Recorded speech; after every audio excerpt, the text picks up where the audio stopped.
You know, you could learn this stuff if you wanted to. You know that, don't you? Yeah. I mean, I use it. I just use it in my own words. I just use, like, I don't know. No, I know you. I use the economy. I know you. You sell purely on personality. Yeah. Okay, that's what you do. You ain't developed very many sales skills, but you haven't had to either because of your personality. I can't coach personality. My referral system's pretty good. Look, I don't have any doubt about you being the consummate professional. Okay, I get that. Gio's going to have a way of selling. Jacob's going to have a way of selling. I'm going to have a way of selling. You're going to have a way of selling. Yeah. Okay? Your personality is what it is. It was fully developed by the time you were 16 years old. If you were a dick when you were 16, you're still a dick. Okay? If you were a decent human being, you're still a decent human being. Our personalities don't change. I wasn't a decent human being. But what we can do is we can develop sales skills to go along with our personalities. Look, to be successful in the sales business, automotive or otherwise, you got to have a fairly decent personality, okay? But they come in all different forms and shapes. I mean, I've met people, I'm loud, fast-paced, aggressive, and highly social. Okay, that's one person, that's one behavioral style. I know lots of salespeople who aren't loud, and they aren't particularly social, but they've got very good personalities. They're just quieter. They're more prone to needing data to make decisions. And any personality can succeed in this business. You just have to have one, and all of you guys do.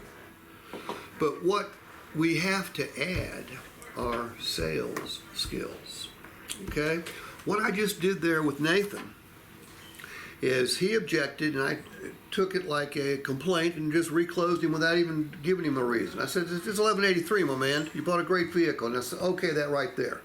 Some people are going to close right then and there. Jacob, how long have you been selling?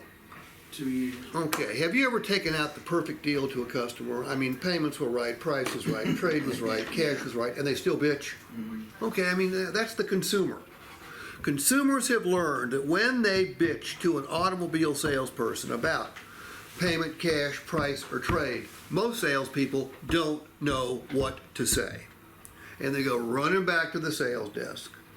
And we cut our gross, we increase the trade value, we reduce the payment, we subtract the cash, because we don't know what to say.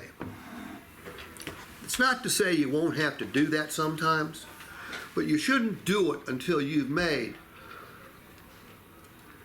a serious effort at justifying the payment. So the first thing I did was treat it like a complaint. That didn't work. The second thing I did was ask him for more cash. He said no. Then I said, let's extend the term. He said no. Okay, those didn't work. Then I said, all right, well, basically, because there's $5,500 worth of negative equity here, this payment is not for one car, it's for two cars. Correct. It's for the trade and for the new one. So I took out the portion that was for the trade. How do you figure that out? You divide the negative equity by the balance to finance. That'll give you a percentage. And then you multiply that percentage times the payment. I've got all this in writing, I'm going to give it to you. Okay? And then you say, look, you can do it one or two ways. If you want a lower payment, put down more money, or keep your money wherever it is and live with a higher payment. Well, that didn't work either. Then I did what I call the kinder, gentler takeaway. I said, well, look, here's all the shit the Platinum vehicle has on it versus the Limited vehicle. All right? And it's $5 a day, which is reduced to the ridiculous. He still said no. So then my last one was what I call the cash value or net payment. Because when someone finishes paying for their vehicle, it doesn't turn to dust. It doesn't go to zero value. There is value there. And then you just divide whatever the customer says that vehicle's worth by what? Divided by the negative equity. No. The term of the loan in months. So I had you divide 30,000, which you said the vehicle would be worth 30. I said back it down to 40. I said back it down to 30. Let's be conservative. Yeah, and you divide it by the negative equity, right? divided by 60 months, All right, I the got term of you. the loan. You get the time. And that gave us 500. What do we do divided by before though? To get to the didn't we have to get to? You're mixing up strategies here. Oh, okay. Yeah. Okay? I got you. Where did I do the negative equity? Do you get? I did the negative equity here. Okay? I had you divide 5,500 by 61,000. There you go. That gave you point whatever. And I had you multiply that times 1183, and that's the percentage of the payment that's going towards the Highlander. Yeah. Okay? Okay.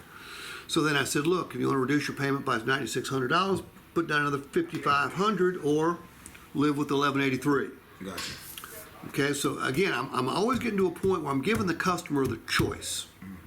Okay? I'm using mathematics, which is the most exact of sciences. And it's designed to make it easier for the customer to say yes. Okay? All right.